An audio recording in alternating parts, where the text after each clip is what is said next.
Boston Celtics versus the Dallas Mavericks. Game one is played tonight. This is a replay. Y'all ready to recap this game? Let's ride.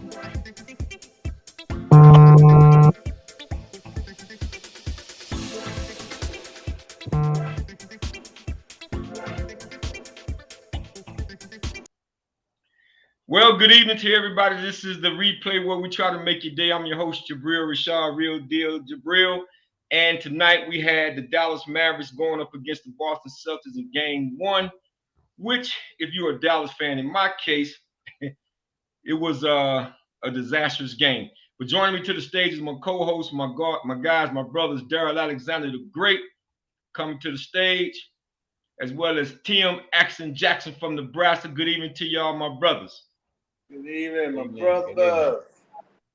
Well, guys, we got a lot to unpack on this game one. The Boston Celtics take down the Dallas Mavericks 107-89, taking game one of the NBA final playoffs. And we have quite a bit to cover. And I'm going to start with you first, TJ, because, man, if I start right now, I might just fly off the hammer. But before we do any of that, I want y'all to go ahead and hit the like, subscribe, and share a notification button for us so we can continue to grow on the channel. But TJ, this is fresh on our minds. We just gonna deal with the Dallas Mavericks, man. This game one, and tell me your insights and what did you see? You know, it's interesting. Dallas kind of fell back to what they've been doing in series before, and they kind of said, you know, even Lively kind of predicted it when he said, "I'm gonna learn from this game. I'm gonna fill it out before the game even started." So when I heard that, I was like, be careful what you wish for, right? So I heard him say that before the game, and said he's going to learn, and he's going to learn from the guys and all that. Well, actually, that's what Dallas did. They went back to learning about the team in the first game, which they were doing all the series except for the one where Minnesota guy, you know, called out Kyrie. That's the only time they won the first game, when Kyrie got called out. So it was interesting to me. I wanted them to win this first game. I had a feeling because the only thing I didn't know was where would Porzingis be? And I never expected him to be in the bubble Porzingis. He was in the bubble Porzingis. That right there played like an MVP, right? For the time he was there. But he was playing on adrenaline. I knew in the second half that all them shots he was doing weren't going to fall because that's what he's like a lot of times. He'll be hot, then he'll cool off. But Dallas just couldn't get out of their own way. They was fumbling the ball, getting his shot blocked, you know, thinking, you know, not realizing how long Porzingis is. Porzingis is 7'3". Did you forget? You know, not using it. You got to go into his body. So I don't know why they're not doing it. The difference in them, and I'll say this now, let somebody else go ahead and roll because I got a whole lot in my head, but I'll just say these things and get off of it. Was when they started calling, Boston started out with an arm bar, really wide arm bar, was able to push off with a really wide arm bar, and they didn't call it. And Dallas didn't do the same thing. So they wasn't calling a long arm bar with your arm stretched out. They didn't call two hands being pushed because the guys on Boston was pushing Dallas Mavericks guys away from the basket. So when they got to do the pick and roll, they was pushing them guys out with two hands. You're not supposed to be able to put two hands on a guy, much less one hand and really push with the hand. You can put the ball on there, but you're not supposed to even get away with one hand. So they was letting them get away with two hands, pushing the back, and they was doing it on the pick and rolls, and they was doing it also when they got ready to rebound. It was pushing guys out the way. And so Dallas never adjusted and did the same thing. They didn't realize that those guys were getting away with those type of deals. And so that set the tone of the game, and I was like, ooh, if Dallas don't adjust, I'm saying in my head, I couldn't type it all out, but I was saying in my head, if they don't adjust, this game won't get away from them because they got to adjust the way these officials calling the game. Right. DA, I mean, you know, I know you seen quite a bit. I didn't get a chance to text with you back and forth because I had the phone airplane or the game airplane on my phone. But what did you see? I saw Porzingis being the wild card. Most people were just concerned about him being back and how little or much he would play, and we kind of overlooked the fact that he can ball a little bit. You know, he's 7'3", but he's that unicorn, and he can go off sometimes. I didn't predict him to go off this game. I actually thought the Mavericks would go in there and take game one because Boston is known for giving away a game or two early at home, or they'll shoot the lights out like they did the first half. I think I think the Mavericks they were really close. But one thing about when you get down by almost 30, it takes so much out of you because if that other team makes a couple small runs, it kind of knocks the wind out of you, and that's what happened at the end of that third quarter. I actually thought the Mavericks were going to come back and make it Yeah. a really close game when they cut it to like 7 and then 8 or something like that, and then went back down by 16. I was like, well, that was that last run. Once the Celtics made that run, I knew it was going to be way too hard for them to get back again. It just takes so much out of you. Yeah, absolutely. And I'm gonna say this. I'm like you, Da. I thought this game got away from the Dallas Mavericks in the first quarter. It got away from Dallas in the first quarter when the score was, I think Boston may have been up like about 2 points, 20 to 18. I don't know what the feedback I'm getting, but No, either. I think it was like 20 to 18 or something to that effect. And they went on this probably 9-0 run or whatever it was and jumped up to 10, then it turned into 15. I thought that Dallas played a little timid this evening. I Yeah, thought it was very lethargic and going to the boards and fighting for the second chance opportunities. They allowed Boston to get on the board, man, 2 or 3 different times. And it just seemed like, I don't know if Kyrie was pressing just a little bit, because it seemed like every time Dallas had an opportunity to close the gap even further, you know how you need that big shot, that big three? He missed. Then he was bouncing the ball, off his leg, losing the ball on turnovers. He finally, pulled up one time, one real good hard mid-range jumper that I like. I was impressed with, but it just seemed like we could never turn the corner and get over the hump. And so they played a lot more uh, uh, timid. And you heard, if y'all was listening at halftime, Jason Kidd was talking to them about having fun, just going out having fun, just playing the game, letting the game come to you. I thought we did a heck of a job, man, in closing the gap because we were down 29. He cut the lead all the way down to 8.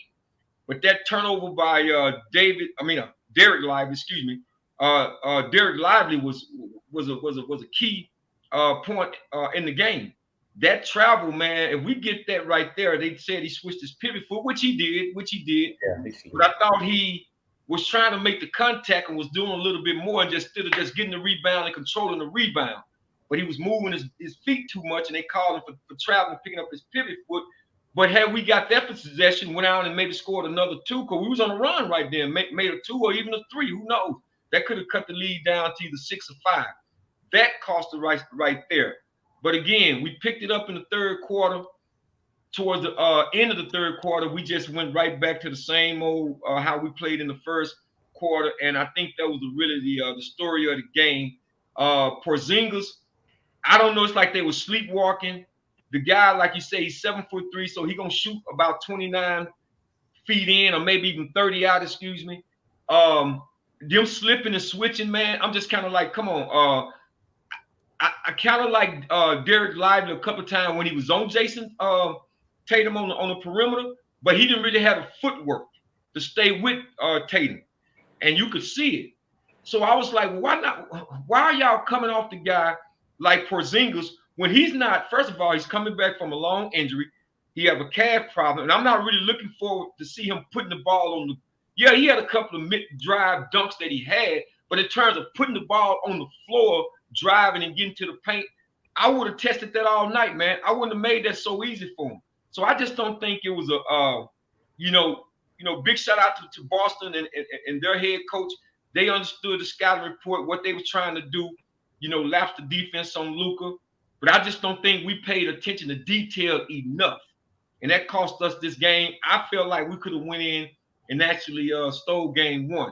Now, guys, let me ask you all this. 70% Hmm. 70% of Hmm. NBA teams who win game one go on to win the entire series. Now, there's another 30% out there, but 70%. How do y'all like our chances? And I'll come to you first on this one, DA. How do y'all like the Dallas Mavericks' chances as we move forward? Because I got my take on it. When I saw that stat, I was shocked because I guess I never knew it was that high, 70-30, which is huge, you know. But then again, I thought the Mavericks have been the underdog in every round, so that didn't really bother me, the 70-30. I think it's just a matter of them going in Sunday.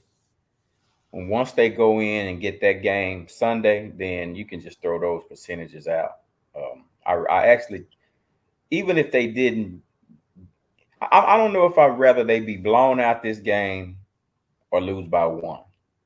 You know, they got enough time in between to forget the blowout.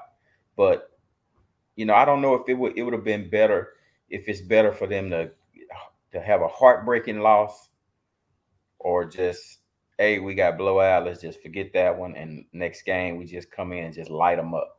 So I'm not sure yet how I feel about that. But I think the 70-30 is it's a non-factor if the Mavericks win game two. That's my opinion. Yes, it is. And before I come to you, Tim, I'll say this. The Celtics, they snapped the Dallas Mavericks 5-game road playoff win this evening, but we've lost the first game of every series that we played in this year's playoff. So I'm optimistic. That the Dallas Mavericks can come back and regroup and give a better outing.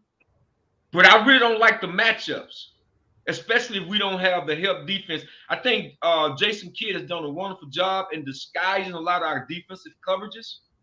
But they played a lot of, like, when you giving Boston the credit, they played a lot of ISO defense too. Where Jaylen Brown, you can't take nothing away from Jaylen Brown. He had a heck of a night defensively. He even protected the rim that you wouldn't probably even expect for an individual like him to do. I mean, they went up a couple of times. I mean, he challenged, Derrick Jones, our best leaper perhaps on the team, former dunk champion, at the goal. And that says a lot, that says a lot. So I'm thinking like, okay, what can we do to try to create our own mismatches and get better percentage shots? Now, it is, as they say, this is a make or miss lead, and we missed a lot of shots. I think in the third quarter, we was like 5 of 23 from the 3-point line. 5 of 23. I don't know what we actually finished the night, but I know at the end of the third quarter, the Dallas Mavericks shot 5 of 23 from the 3-point line. We missed a lot of open shots tonight too, guys. We missed some easy shots in the paint that we normally would make. So I'm definitely not pushing the panic button, anything like that. I'm just simply saying that styles do make fights. And with them having two of the best two-way players in the league, I'm just simply saying if guys like PJ Washington, if them guys don't step up and Jones and them don't step up the way they should, and that bench come through, whether if you're going to bring in a Tim Hardaway or Dante Exum or Hardy or whoever you bring in, or even Cleveland, if they don't step up, guys, I'm telling you, this series is going to be short. So again, I think we're going to go back, look at the film, study what we didn't do right, and come out with a better showing on Sunday. But we don't need to be close. We need to get one of these games in Boston. But I'll come to you, Tim. You mentioned something. I think Dante Exum can play in this particular series. I think this is a series actually he's okay with actually covering White. He can cover White, and he can cover the other guys. He's long, and these guys are not too quick for him. Jaylen Brown is going to be like that because Jaylen Brown can shoot over people and push off. So I don't really want him on Jaylen Brown that much. But White and the other guards that come in, he'd be okay guarding the other guards that come in. The point guard, Drew Holiday, he's okay covering him. So he would do well in the series because he can cover Holiday. Holiday doesn't like people that's taller than him either. And so that'll be a good thing you're talking about for the next game. So, and going forward, I'm not too much worried about that percentage because it all goes out the water again, like DA said, and actually you reiterated as well, is that once you win the second game, it doesn't matter. The game call is when somebody wins on somebody else's floor. That's when the real series starts. So Dallas got to make this a series by winning on Boston. By one of the things you just mentioned, which I was going to mention, I mentioned earlier when I was texting to DA about them missing threes. They wide open three. I said super wide open threes. What I said to DA, because those threes were so wide open, they had time they could have counted fingers if they wanted to before they shot the ball. That's how wide it was open. They still missed them. So all those guys, every single one of the guys missed them. Every single starter missed a super wide open three, and they shot like 20-something%. I don't expect that to come from all the guys be doing it, and I don't expect that to happen with Kyrie again either. And Kyrie was definitely off. PJ didn't do the things I wanted him to do, but he started to show the things I wanted him to. Driving to the lane because he has a mismatch. He has a mismatch against Tatum, against Jaylen Brown, because they put those two guys on him a lot of time. And anybody else they put on him, they're smaller. He has a mismatch against those guys, and he's quicker than they be. So PJ has a mismatch in this series. I think he needs to be put into the pick and roll. They're not doing it. They're doing it with the bigs right now, and put the big back at the corner, over there in the corner. You know that they need to exploit that. They need to. That's what I'm talking about. Mismatches and coaches. They need to exploit PJ wherever Derrick White is. They need to exploit that, man. They need to come out and exploit that. Yeah, that too. But Derrick White plays good. He got long arms, so he good at tapping the ball out. He gives Kyrie a little trouble. Kyrie have a little trouble with wide open arms, especially when you move into a double team with two long arm people. So that's one of the things Kyrie has to work on. He has to get rid of the ball and get out of those situations. And he was just off. He was out of sync. Kyrie was just out of sync this game. His instincts were off. Because if your instincts are off, if you see that big old size 7'3", and then you didn't do nothing different, you didn't go into the guy. You should have went into Porzingis and made him foul you, or go around, make him have to reach down, go and reach your arm around him. And Kyrie's capable of doing things like that. So he'll get more creative with that instead of just going straight up and trying to shoot over. Go up, bring the ball to him, and be creative up under his arm or something like that. Make him have to come down on your arm and stuff. So the biggest thing I've seen is Dallas didn't adjust to the referee. Referees called two different games. They called one game in the first half. They called a different game in the second half. And Dallas has to adjust quicker. And this is the part where we don't like about Jason Kidd. Jason Kidd in the first game, see, Kyrie took it upon himself in that one game they won in Minnesota. They did win one game on the first game. But Jason Kidd doesn't adjust his team usually on the first game.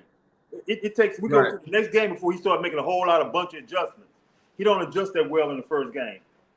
He's going to do well in the game coming up, though. Let me give some shout out, man. We got a new one on our line, DA. We got former Atlanta Hawk, our guy, our boy Sport Webb, his sister Stephanie Webb. Hey, Steph, this is the queen right here. Steph say we will fight all the way, and we almost came back. Let's go, mad. That's right, Steph. That's right, Steph. We're gonna come back. We're gonna continue to fight. I can tell you that right now. That's my big sister right there. That's Stephanie Webb, man. Older sister, Spud Webb. What's up? Former NBA say hello, and we all thinking that Mavs will win the next game anyway. So that's how we all feel on this panel. Oh yeah, we have to stay positive and optimistic. Only, I always say one game is not a championship make. One game is not a championship make. I just think, Jason Kidd threw in the towel with 5 minutes or something left in the game. I get it. But I'm just gonna wait and see on Sunday, guys, because I just don't like the matchups. If they don't come out with a little bit more urgency, a little bit more focus, a little bit more hitting the glass a little bit, and paying attention to details, man. That's why I can understand Porzingis. I would have not came off of him. I just would have. He would have had to show me, being out as long as he have, because there's two things I'm recognizing. One was the calf.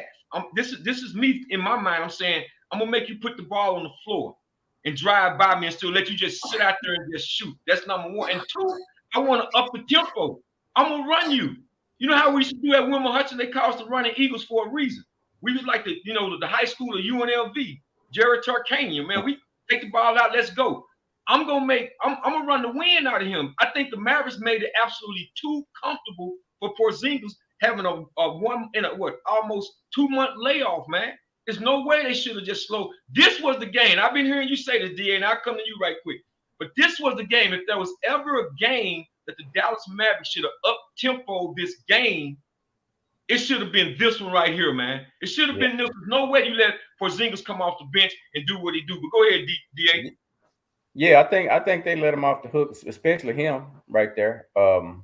You like you said, you just got to make him do is the most, and you just got to make him do the most in game one. And they didn't do it, man. They just kind of sat back on their heels and let him operate the way he wanted to. One thing I saw, I know y'all probably won't agree with it or may not have even noticed, but the commentators brought it up. They were like, hey, we're gonna go at Luka. We're gonna set some picks until we get him on Jalen, and we're gonna work him over because he's just not gonna he's not gonna be quick enough to stay in front of him. Or even if Jason Tatum wanted to take him, he could take him too. He's just not. He ain't quick enough for those guys. I don't think. That's something else to look forward to. Yeah.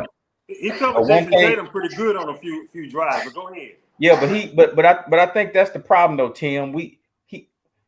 People look at him and he make one or two good plays, and then that's not good enough. Like you gotta be there the whole game. You gotta do it the whole game. He can't make a play or two or three, and then we say, oh yeah, he's doing good. No, he's not doing good.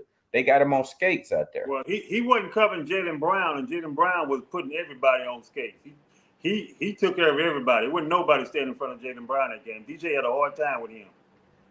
Well, I truly believe come game 2, that's going to tell the story. That's going to tell the story. It's going to tell the story. And I also think that, if Jason Kidd is going to do, that's why you heard me say, even when we won the Western Conference Final, I was saying, I'm going to give Jay Kidd some credit. He's been coaching his tail off, but I didn't want to put the cherry on top. I need to see it in the NBA Finals. And we're going to see it come this next game because rather if you put him on, I would just take my chances, though. I mean, maybe they say, okay, you want to put him on Derrick White, you want to put him on what's my guard? The other guard for Boston. Tatum or Drew Holiday. Drew Holiday. If you want to put him on Drew Holiday, then maybe they start to attack. But you know what? I'd rather take my chances that way. And maybe you roll the defense, maybe on the back weak side or whatever, to kind of look to see if he go around Luka, if you choose to do that. But they're going to have to make some adjustment because I do agree. Being on them playing isolated defense and being able to do that because Jason Tatum got them long arms, he can move his feet. And then they're going to, like I say, if you notice that turnover that Luka had towards the end, Pritchard may have still been in the game on this one. But Derrick White, he forced him that way, and then he came behind, he stole the ball from Luka. If y'all remember that turnover right there, and Boston took out running again for another, fast break point. Those are the little things, man. The adjustment has to be made, and these guys got to run the baseline. Just what I miss about the Reggie Millers, the Ray Allens, the Rip Hamiltons. The shooters that run the baseline, they're not stationary in one spot. Because when they come to trap Luka like that, they got to get open the same way when Drew Holiday hit the three from the corner. He started out at the top. And soon he realized, I think Jason Tatum went to drive and Dallas defense collapsed on him. Jason Tatum looked around. Now Drew Holiday done ran in the corner. He passed the ball in the corner. Boom, hit the Mavericks with a three. The Mavericks got to do the same thing. But go ahead, Tim. There's three things that Dallas has to do. One, they can't run. You can't run Porzingis in the ground if you actually giving up offensive rebounds and you getting the ball out the basket all the time. So when Porzingis was in there, they made every shot, and those guys were able to get back. If he was shooting long threes, he made the shot. The whole defense could get back. You can't run with a whole full defense already back. So Kyrie tried it a couple of times, and he fumbled the ball away. He went down in and went into the trees, and then got his shot blocked a few times, and didn't make his layups and stuff like that. So he tried to run a one-on break because all the guys were back because we were getting the ball at the basket. We weren't defending the three very well. That's one big problem. They do this the first game almost every series except for that first Minnesota series. They don't – well, actually, Minnesota didn't make their threes. That was the biggest thing. They don't defend the three until like 2 or 3 games into the series. I don't know why. I don't know why they get it. The second game, they usually defend the three. So that's why they usually end up winning that second game a lot of times. Is that coaching, Tim? Huh? Is that coaching? That's both coaching and the players. Because coach is going to teach you to be up there. But see, but they also taught to actually fade back and help out. So those guys are actually, they trying to play like on a string, that little 4 string you have. Think about a little rectangular, and you move the rectangular to wherever the ball is, right? So those guys are supposed to come off the three just what you got. But guys get lazy and keep looking at the ball and don't get back to their guy. That's what happens. So they taught the right way. The guys are getting lazy in moving back to their guy. You know, this is one thing Luka does a lot, but he's not the only one. The entire team usually does it in the first game of the series. They don't get back to their threes. And some kind of way they go into the film room, and then coach points it out, and then they get there.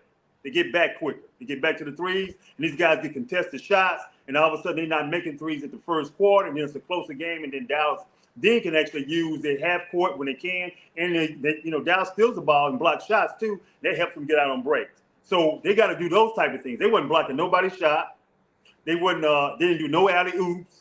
They weren't getting out. They barely were stealing the ball, mostly in the second half before they had something, and then they was turning the ball over too much. They can't do those things and win. Well, I'm looking at it from this perspective, guys. We already knew that in the regular season, Boston Celtics took 2 of those games. We understand the first game was before the trade, and then the second game, March 1st, was just when P.J. Washington, in fact, Josh Green, who's MIA this evening, was in the starting lineup. But nevertheless, they lost by 9 the first time in Dallas, and then the second game in Boston, they lost by 28.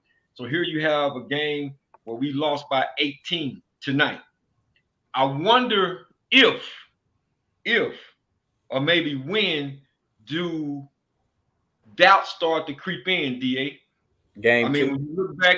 when you look back and you say that they lost by 28 March the 1st, yeah, it's been some time. Of course, playoff basketball is supposed to be a little bit more intense. You're a little bit more focused. You hadn't seen each other in a while. And the Dallas Mavericks came in. I mean, you couldn't ask for a better opportunity as far as being rested. You're on the road. You've been playing very well on the road. I understand that, you had a 5-game road winning streak. One game is not a championship mate. But again, I just don't like the matchups. I'm trying to see. In fact, what I did before this game even started this evening, I went back and actually looked at those 2 games. I went and looked at those 2 regular season games. I just wanted to see, how did they play, what was the situation was, and who was the players that were still on the team in game 1 when they played in Dallas when they lost by 9 points.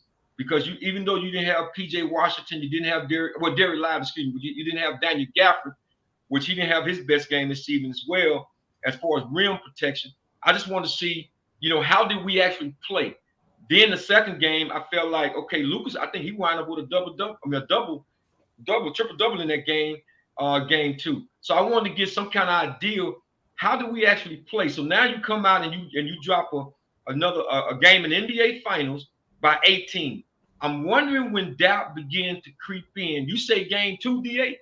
Yeah, You game 2. If game 2 is not a really close competitive game, I think I'll have to give a mental edge to Boston after that. Yeah, I think I have to concur because the simple fact that, again, history is not on your side right now. I probably would have said that the odds would have been a little bit better had they not already played them with this after the trade had happened. But that's not the case. But again, I think they will make the adjustment because Jason Kidd, he knows X's and O's. He knows X's and O's. What are the percentages after being down 0-2? Anybody know that one? Not sure. I wonder if it goes up, or is it, it has to go up, right? Actually, I mean, yeah, it actually, because when the Cleveland Cavs when the Cleveland Cavs came back on, that had never been done before. A team being down 3-1, coming back to win the finals like the way they did. So that was probably, I forget where it had never been done. So the percentage definitely goes down. But I'm like you too. It's going to be a start of it's how they lose. Now I heard Paul Pierce, of course he's a homer, being a Boston Celtic Hall of Fame or what have you. He called good money. I didn't agree with him earlier. I said, no, I think we're gonna go in and steal this first game. But he said, I think that Boston will win tonight's game. They will win with confidence, And then he said, I think they'll pull out a close one, the second on Sunday. I'm hoping that he's still wrong, but I think if they do win, like you said, it's a closer game. Then of course we know game 3, Dallas have to win. But Boston, I think Boston has they I think they're sneaky good. And the reason I say that sneaky good is because they don't have any loudmouth players. They don't have any super arrogant superstars. You don't have anybody calling anybody out. You know what I'm saying? They have just a good team, but I think a lot of people overlook it because they're quiet. A lot of the guys are soft spoken, even though they can ball. Jalen and Jason, they're pretty soft spoken players. So most people don't really think they're as good as they are because they're just not in the headlines of players saying this or saying that, calling people out. They just go about their business of playing basketball, good team basketball. So I think that's another thing that people didn't realize about. So for those of you who are joining, this is the replay where we still try to make your day. We know we're a little disheartened by the Dallas loss of the Dallas Mavericks losing game 1, dropping game 1 to the Boston Celtics. But it's only one game. One game is not a championship make. But I'm trying to find out if this is going to be one of those series, man, where we're going to know by game 2 or if we're going to still be in this thing. Right now, again, the only thing I can walk away with, DA and Tim, is the fact that I didn't like the matchups. It was different between when they played Oklahoma, Minnesota, and so forth. It's just I didn't like the matchups, and some of the things that we already knew coming into the game. Some of the things that we already knew. Some of the things that we already knew coming into the game. I was just like, now it's here. Now we see it. We see it. And these are the 2 best two-way players, and they proved it. So, I don't know, guys. This is the first time in the playoff where I feel a little discouraged. But anyway, but go ahead, Tim. Well, I can understand why you feel that way. Actually, Dallas is for the first time is playing a team that plays different from any other team they played. They play 5 out. I mentioned that before in our previous broadcast. Right. Actually, they play 5 out, and Dallas is used to playing 4-1 because a lot of teams play 4-1. They have a center, and they play the other guys 4 out. So with somebody now they do kind of play every once in a while a 4-1 because somebody will move down to the post, but usually that's a drive or that's a pass because the guy is left from the perimeter and ran down the pass because he can get past this guy to get a pass. Or he dropped down there and one guy, because he feel like he got a mismatch, will go down on the block. So like Tatum will go down the block, Brown will go down the block sometime, or Porzingis even tries to get to the block, but Lively wouldn't let him go down on the block. That's one thing Lively was doing, was keeping him from going down to the block by keeping him out on the perimeter. So until he sometimes got past him or set a pick got past him. So that's different for Dallas to deal with. And so what Dallas is doing, Dallas is not playing up. They gotta play good defensive defense without letting those guys shoot an open 3 at the same time. And so they have to think differently. Sweeney gonna have to go down there, which is assistant coach for Dallas Mavericks. He gonna have to think a little bit different what he's been doing because they're playing at 5. And they gotta be able to turn their mind, the team gotta turn their mind to playing it differently because of that 5. You gotta make them shoot 2s. You can't get bombarded by those 3s. And I think teams just buy into that. They'll forget about it, and then they'll let those guys shoot wide open 3. These guys are good at shooting wide open 3. But let me say this real quick, though. It was a couple times with Jason Tatum and Jaylen Brown, they wasn't settling for 3s. They put the ball on the floor and was driving to the hoop. They had several dunks, and I'm like, who is back there defending the rim? Yeah, that's what I said from the top. I said every once in a while they'll drive from the 5-point, or they'll go down on the post, so it'd be a 4-1. So sometimes they drive past when they get past their man. So that's the problem. When they have a mismatch, they will go down to the post, or they'll get in the paint. Anytime they got a mismatch, they're gonna move to the paint with their guys. So that's what they do. They get a matchup on the perimeter, and then they decide what they're gonna do for the paint. That's how they plan. That's how they plan. They running their offense. and Dallas got to use the Butcher. And they can't get the help from their big man. That's the problem they having. They can't get help from Lively to help them on the at the goal. So they got to figure that part out. That's why it's kind of tough for them right now. I think But the bigger one key. part is. Go ahead. I just want to say this part. Dallas got to make threes. Go ahead, Da.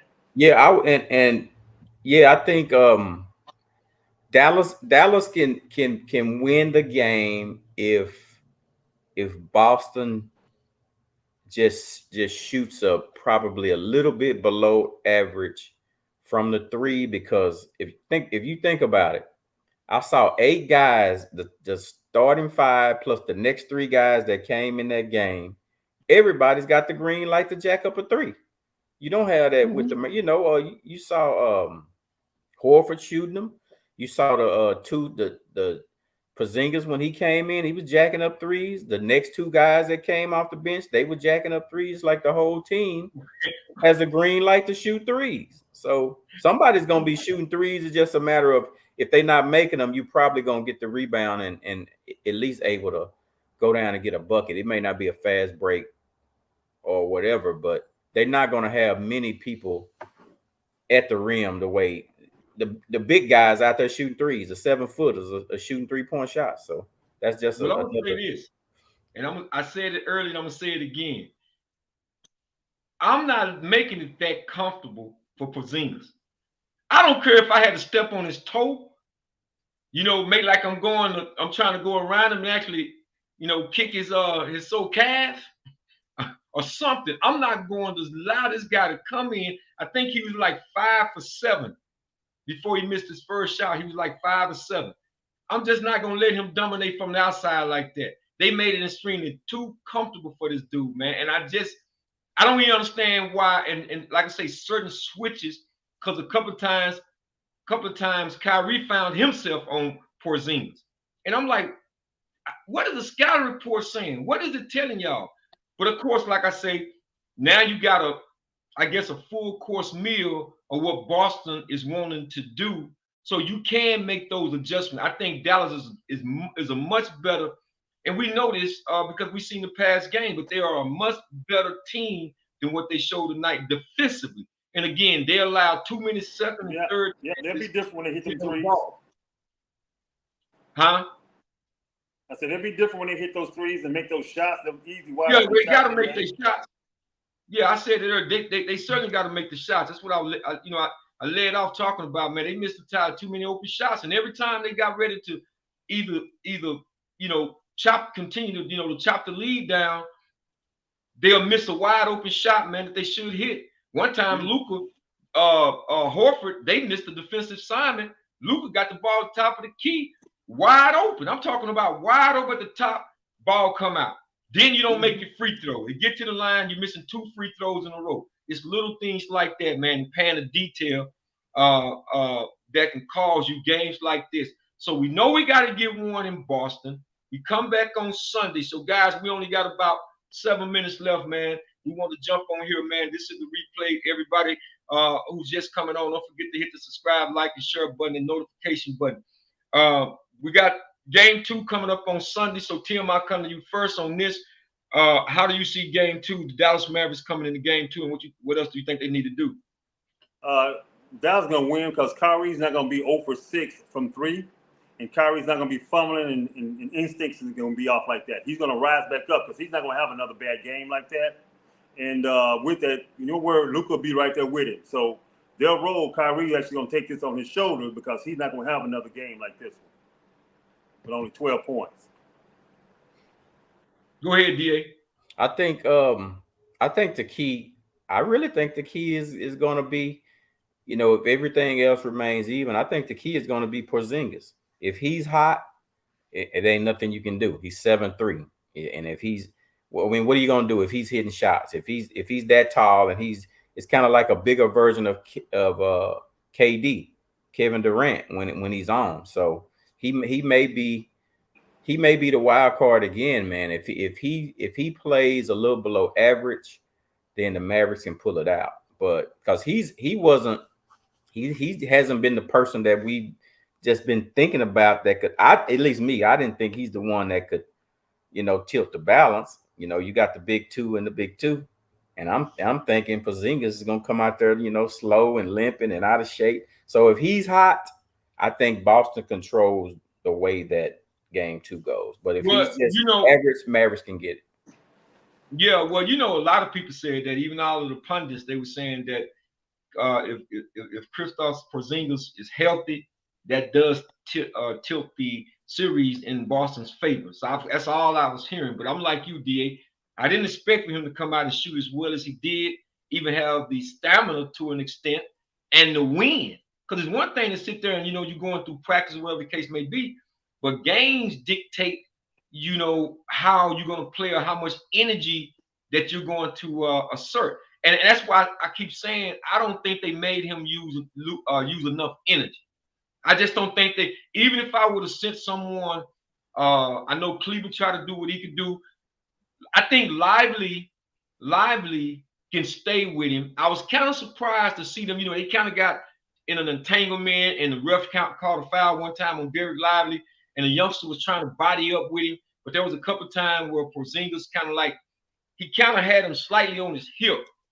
And I think once he go back and take a look at the tape, I think those little nuances to try to establish yourself to get a little better angle against Porzingis, I think will help Derek Lively. Because it's just like in football, it's about leverage. When you're bodying with someone and you're in an entanglement with someone and you're trying to fight them for position, it's just like in football, it's about leverage. If you can get leverage in the proper angles on him, I think he's going to have a lot more success in game two. That's what I'm counting on. I hope he go back and watch the tape. He's still only 20 years, young. He's going to have to play this, this series a lot with his mind. I know he got athleticism, but he's going to have to play this game with his mind and try to stay out of foul trouble. Because if Daniel Gafford can only give us what he gave us in this series tonight, and like you say, Porzingis do what he does, yes, we're going to be in trouble. We're going to be fighting uphill all series, and it's not going to look good for us to capture our second NBA title. So let's see what the adjustments are made, will be made between now and Sunday, guys. This will conclude another episode of Replay. I'll let y'all get any last comments that you want to make before we call it a night. Now I need PJ Washington to go ahead and step up. He got a mismatch as well too in this series. They don't have nobody that plays with his height and can move like him to defend him. So he has an advantage. They need to make sure they explore it. I agree. UDA? Winner of game two wins the series. Game two win the series. Y'all heard it here first on the replay. DA say winner game two will win the series. So let's see if we can't be in that 30 percentile, disregarding whoever won the first game is 70%. At least we know it's 30% out there, so we can be in that 30%. I think we'll be okay. We'll bounce back. At least we got to, and we'll know the first couple of minutes of the game. So I want to thank everybody that came on and jumped on with us this evening. We wanted to be quick about this. We'll be back on Monday, God willing. Mondays and Thursdays, 8:30 p.m. Central Time. The Mavs play again on Sunday. We'll have a full run of this thing and come back with our DA's Fast and Furious. Maybe we have Tim's segment as well, and of course my Jabril's Q&A, and we'll cure it up, guys. So again, I want to thank everybody that jumped on. Don't forget again to hit that subscribe, like, and share button and notification. Tell a friend and tell a friend. So we still going to tell them. Thank y'all for coming on. Be safe this weekend, and God bless. God bless everyone.